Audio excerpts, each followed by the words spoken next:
नमस्कार. मी अंजली नक्षत्र. खूप सुंदर 7 आणि 8 डिसेंबरला एक वर्कशॉप घेऊन येत आहे. हे वर्कशॉप तुमचं आयुष्य बदलून टाकणार आहे. 2 दिवसाचं वर्कशॉप आहे, पण आयुष्यभरासाठी तुम्ही माझी आठवण करणार आहे. कारण हे 51 डेजचं चॅलेंज आहे. 2 दिवसाच्या वर्कशॉपमध्ये तुम्ही इतकं काही शिकणार आहात, की तुमच्या आयुष्यात घडणाऱ्या ज्या गोष्टी आहेत सकारात्मक, त्या तुम्ही जितक्या लवकर घडवू शकाल त्या घडवाल. आणि काय वापरायचं, कुठले सिम्बॉल वापरायचे, कुठले कोड वापरायचे आणि आपलं आयुष्य कसं बदलायचं. कारण देवाने तर रिकाम्या जागा सोडलेल्या आहेत, बरोबर. त्या रिकाम्या जागा आपल्याला भरायच्या आहेत.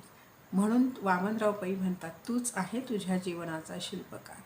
तर मंडळी, अगर तुमचा या गोष्टीवर विश्वास असेल की आपण आपलं नशीब घडवू शकतो, तर अशा लोकांना